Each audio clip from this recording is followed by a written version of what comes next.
딸이 우연히 꺼낸 낡은 사진 한 장. 그 속의 남자는 내가 기억하지 못하는 내 진짜 남편이었습니다. 여러분, 안녕하세요. 오늘은 제 인생에서 가장 충격적이었던 하루를 이야기해 보려고 합니다. 20년 동안 당연하다고 믿었던 결혼 생활. 늘 곁에 있던 남편, 함께 키운 딸, 익숙한 집. 그 모든 게 단단한 현실이라고 믿고 살았죠. 그런데 어느 날 제가 전혀 기억하지 못하는 또 다른 남편이 있었다는 사실을 알게 된다면 여러분은 어떻게 하시겠습니까? 2018년 4월 14일 평범한 토요일 아침이었습니다. 창밖 봄 햇살이 부엌까지 들어오고 주전자에서 김이 나고 있었죠. 저는 늘 하던 대로 남편 현우의 커피를 내리고 있었고 현우는 소파에 기대어 신문을 넘기고 있었습니다. 26살 딸 수진이는 결혼을 넉 달 앞두고 있었습니다. 짐 좀 줄여야겠다면서 요 며칠 다락방을 뒤적이더니 그날도 마스크를 쓴 채 위로 올라갔죠. 엄마, 오늘 다락방 싹 정리해버릴 거예요.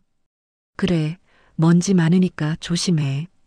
저는 별 생각 없이 대답했지만 그날 다락방에서 꺼낸 한 상자가 제 인생 전체를 흔들 줄은 상상도 못했습니다. 1시간쯤 지났을까요? 위에서 쿵, 쿵 하는 소리가 나더니 삐걱거리는 다락문이 열리고 수진이가 머리며 옷이며 먼지를 뒤집어 쓴 채 내려왔습니다. 엄마, 이거 좀 보세요. 손에는 낡은 나무 상자가 들려 있었습니다. 모서리가 다 닳고 쇄골이는 녹이 슬어 있었습니다. 위에 깊숙한 구석에 박혀 있었어요. 누가 숨겨둔 것처럼요. 엄마도 처음 보는 상자인데 상자를 열자 노랗게 변색된 편지들, 폴라로이드 사진, 인화지 사진들이 뒤섞여 있었습니다. 젊은 시절의 저, 대학 졸업식, 친구들과의 여행. 낡았지만 대체로 기억나는 장면들이었습니다. 그런데 그중 한 장이 유난히 제 시선을 붙잡았습니다. 바랜 폴라로이드 사진.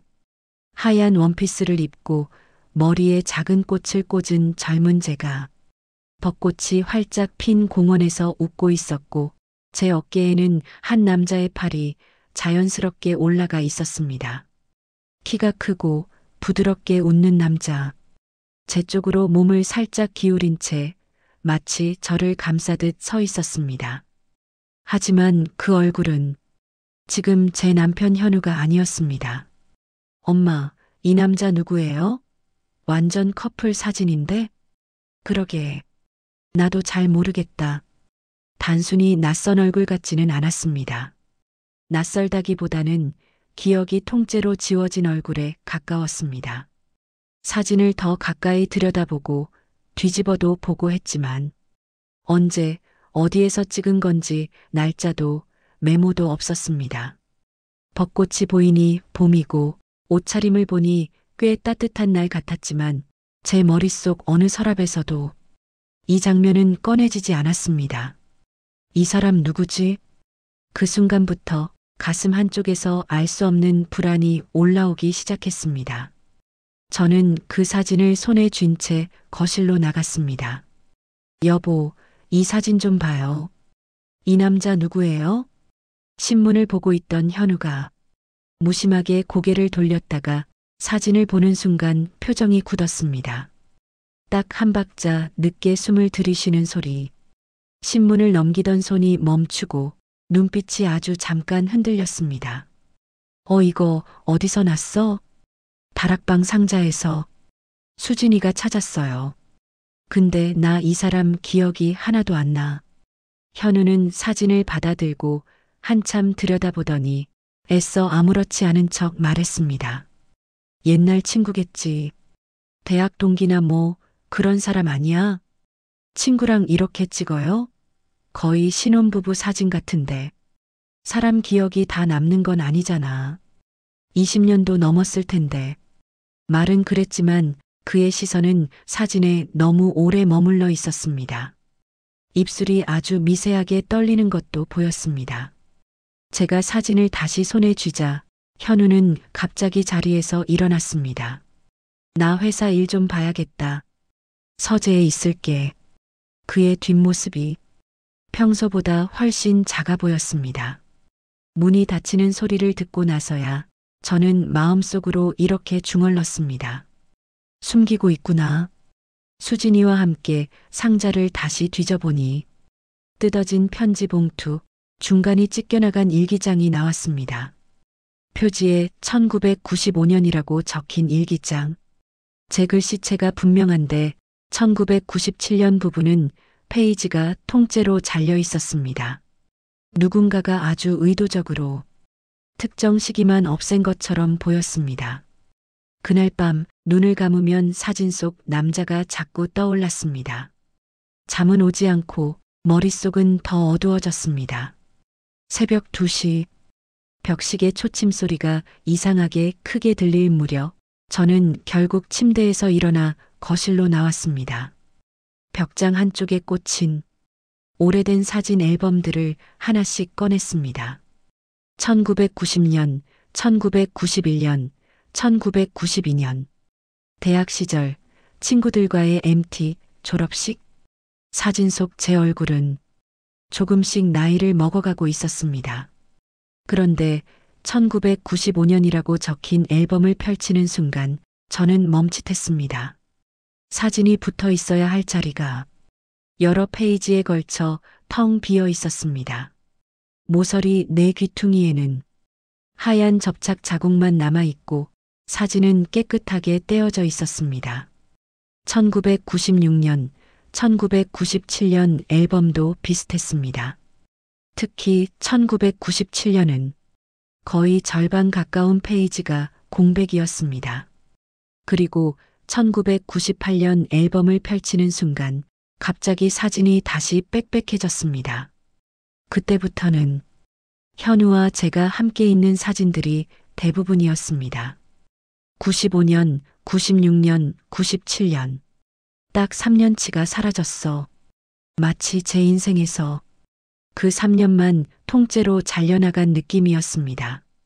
바로 그때 뒤에서 작은 발소리가 들렸습니다. 엄마, 수진이었습니다. 물 마시러 나왔다가 엄마 여기 있는 거 보고 깜짝 놀랐어요. 이 시간에 뭐해요? 그냥 잠이 안 와서 옛날 사진 좀 보고 있었어. 수진이는 빈 페이지들을 보더니 눈살을 찌푸렸습니다. 엄마, 사진 왜 이렇게 많이 없어요? 이상하게 딱 그 시기만 비어 있네. 그러게. 엄마도 그게 이상해서 보고 있었어. 잠시 망설이던 수진이가 조심스럽게 말했습니다. 엄마, 사실은 어릴 때 한 번 본 적 있어요. 밤에 물 마시러 나왔는데 아빠가 여기 앉아서 앨범을 펴놓고 사진을 하나씩 떼고 있었어요. 조심조심 떼어서 봉투에 넣으면서 울고 계셨어요. 울고 있었어? 네. 어깨가 이렇게 들썩이면서 제가 불러볼까 하다가 그냥 방으로 들어갔어요. 다음날 물어보니까 옛날 생각이 나서 그랬다고만 했어요.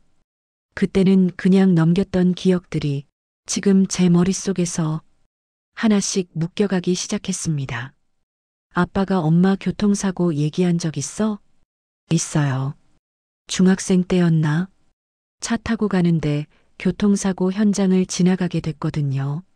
아빠가 갑자기 차를 세우더니 한참을 그냥 도로만 보고 있었어요. 제가 아빠 왜 그래요? 라고 물으니까 엄마도 옛날에 이런 사고를 당했었다. 그때 엄마를 잃을 뻔했지라고 하셨어요. 근데 제가 더 묻자 아무것도 아니다. 잊어버려라 하고 다시는 얘기 안 하셨어요. 퍼즐 조각들이 조용히 맞춰지는 소리가 들리는 것 같았습니다. 다음 날 아침 현우가 출근하자마자 저는 오래된 서류 상자를 꺼냈습니다. 각종 보험 서류, 진단서, 영수증들을 넘기다가 서울대학교 병원이라는 글자가 눈에 들어왔습니다. 신경외과 외래 진료 기록, 환자 이름 김민서, 진단명 외상후 스트레스 장애, 역행성 기억상실증. 순간 심장이 한번 쿵 내려앉았습니다. 내가 기억상실증? 곧바로 병원에 전화를 걸어 1997년부터 1998년까지 의무기록 사본을 발급받았습니다. 병원 로비 의자에 앉아 두꺼운 봉투를 펼쳤습니다. 1997년 10월 12일 교통사고로 응급실 내원. 두부 외상, 뇌진탕. 그 아래 적힌 내용. 동승자는 남편 김도윤. 중상?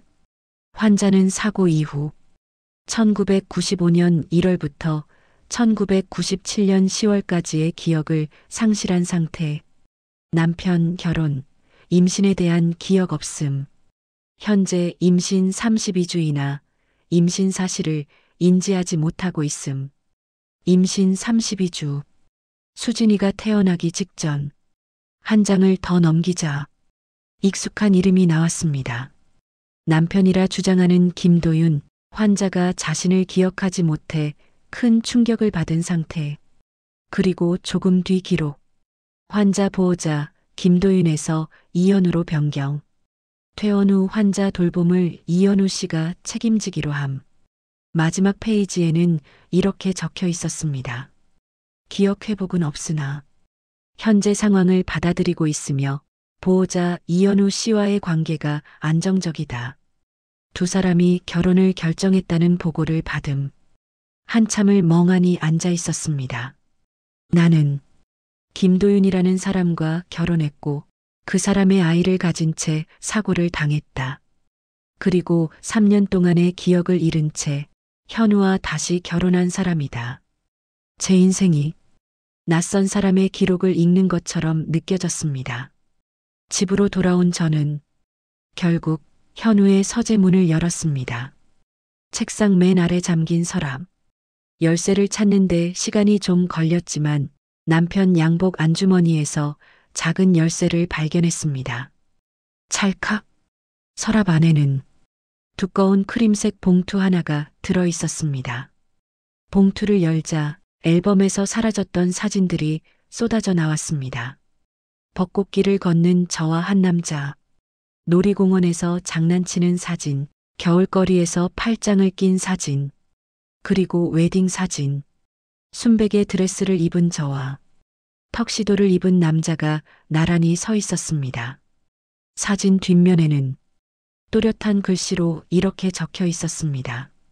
1995년 5월 14일 우리의 결혼식.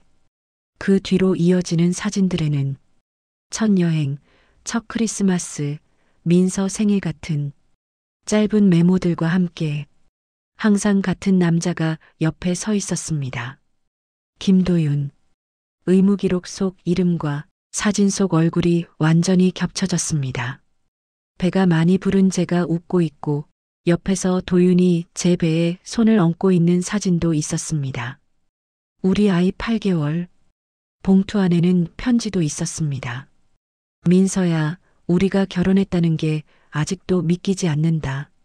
널 내 아내라고 부를 수 있다는 것만으로도 나는 이미 충분히 행복하다. 오늘 내가 임신 소식을 전해줬을 때 정말 눈물이 났다. 우리 아이에게 부끄럽지 않은 아빠가 되자고 우리는 손을 꼭 잡았었다. 마지막 편지는 사고 전날이었습니다. 내일 우리가 증거를 들고 검찰에 가면 모든 게 끝날 거야. 조금만 더 버티자. 우리는 옳은 일을 하고 있어. 옆에는 회사 내부 회계 문서, 비자금 내역, 신문 스크랩이 함께 들어 있었습니다. 그리고 맨 아래 익숙한 글씨체의 편지 한 통이 더 나왔습니다. 이현우. 편지에는 이런 내용이 적혀 있었습니다. 도윤은 살아 있었다. 하지만 그들을 피하려면 죽은 사람으로 살아야 했다. 나는 회사 사람들과 거래했다.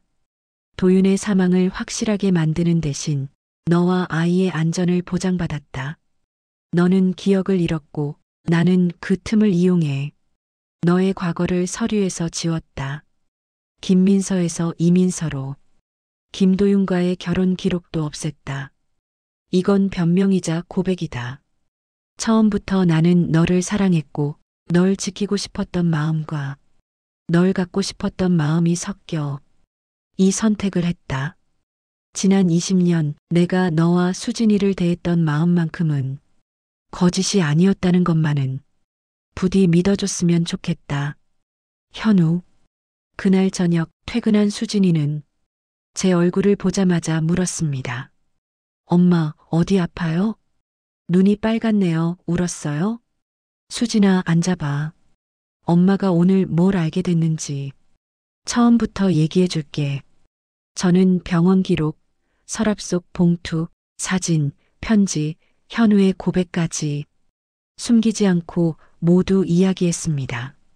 한참을 듣던 수진이가 고개를 숙인 채 조용히 말했습니다. 엄마, 사실 저도 알고 있었어요. 뭐라고? 5년 전 21살 때요. 취업 준비하면서 호적 등본을 떼었는데 제 출생신고에 이상한 기록이 있었어요. 아버지 칸이 한번 비어 있다가 나중에 정정된 흔적이 있었어요. 이상해서 엄마 호적 등본도 떼봤는데 1995년에 김도윤이라는 사람과 결혼했다가 97년에 말소된 기록이 있더라고요. 그래서 집에 와서 아빠한테 물어봤어요. 그랬더니 울면서 다 말해주셨어요. 엄마의 교통사고, 기억상실, 그리고 김도윤이라는 사람이 제 친아빠라는 것까지요. 그래서 넌 그걸 5년 동안 혼자 알고 있었던 거야? 네. 아빠가 그랬어요. 엄마한테는 말하지 말아달라. 엄마가 너무 혼란스러워할 거다. 저도 무서웠어요.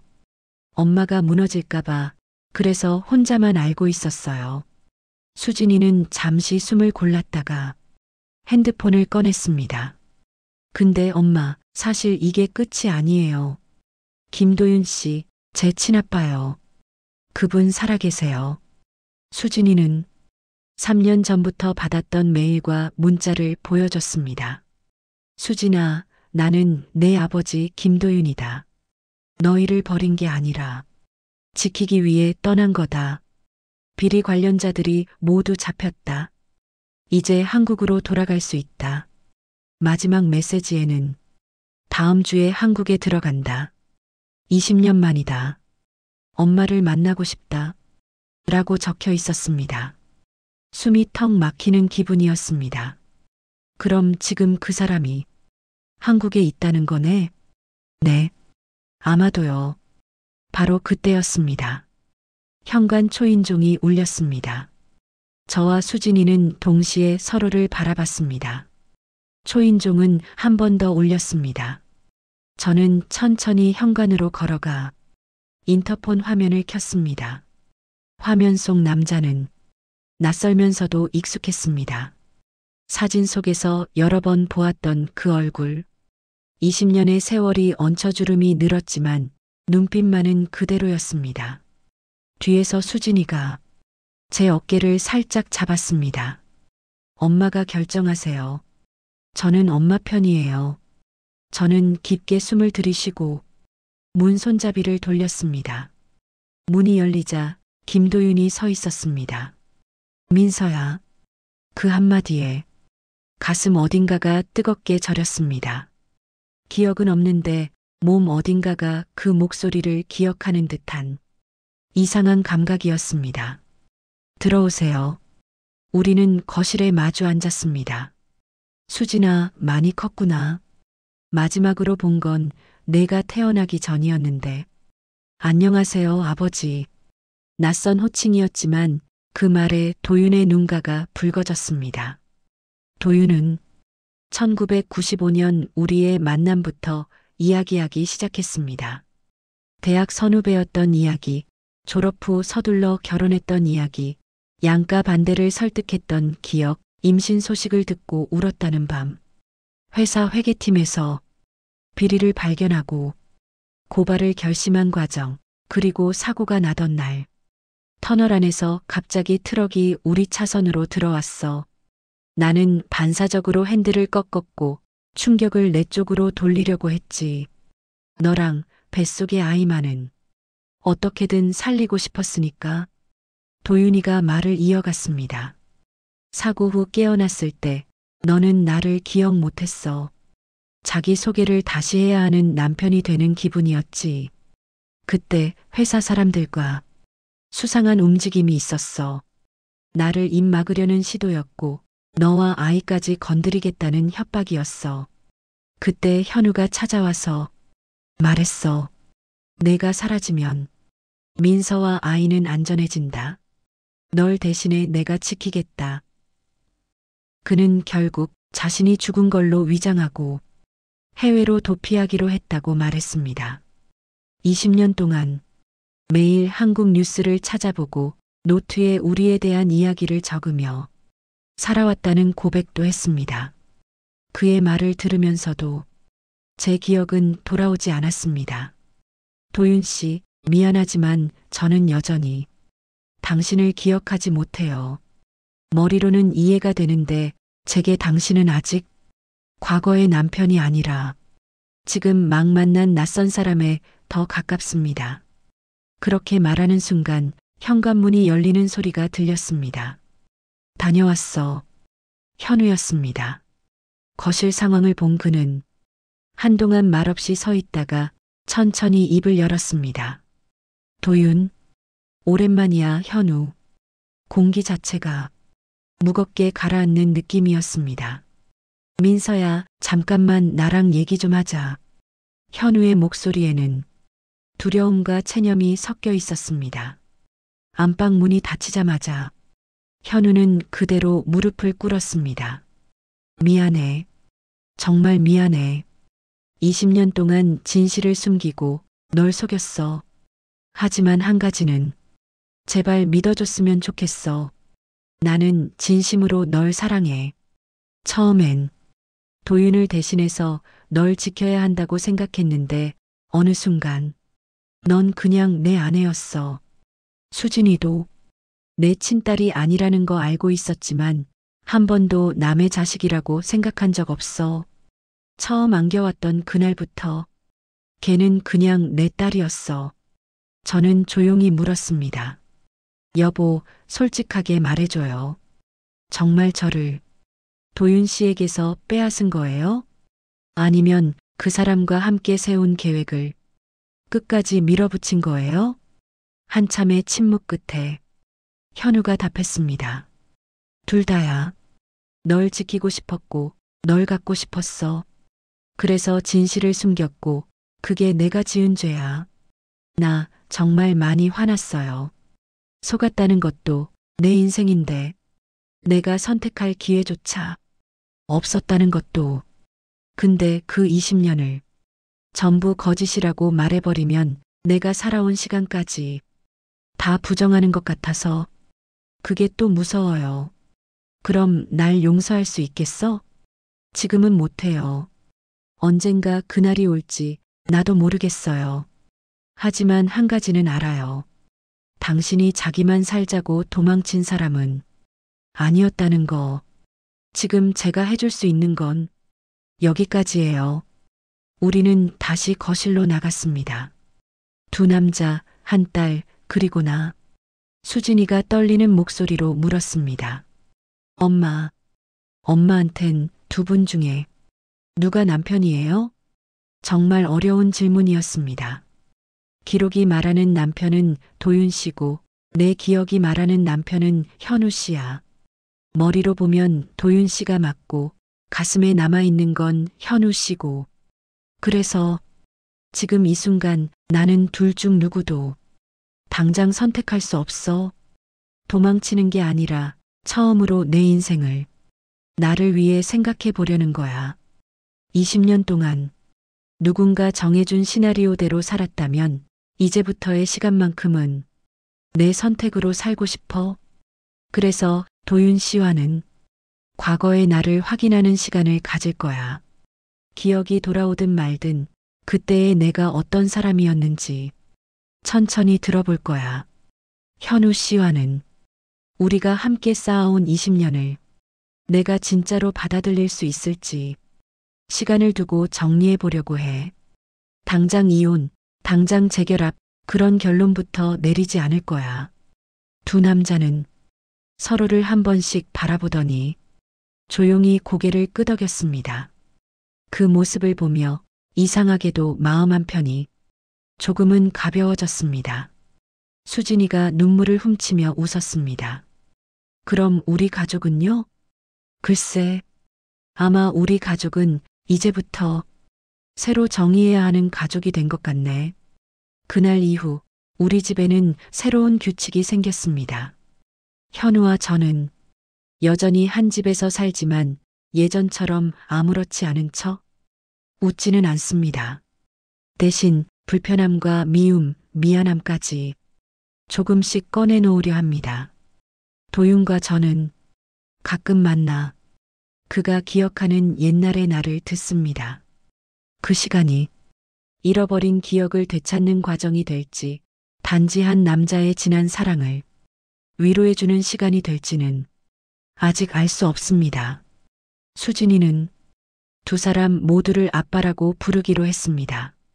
한 사람은 자신을 세상에 있게 만든 사람, 또 한 사람은 자신이 자라온 모든 순간을 함께한 사람, 둘 중 누구도 가볍게 지워버릴 수 없는 존재였습니다.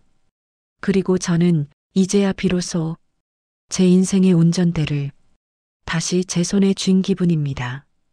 20년 동안 숨겨져 있던 진실, 그 속에서 버텨온 여러 가지 사랑, 그리고 지금 제 앞에 놓인 선택. 저는 아직 결정을 내리지 않았습니다. 아니, 쉽게 내리지 않으려 합니다. 이번만큼은 누군가의 계획이 아니라 제 선택으로 인생을 걸어보고 싶으니까요.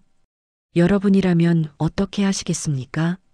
기억하지 못하는 진짜 남편과 기억 속의 20년을 함께한 남편. 당신이라면 누구의 손을 잡겠습니까?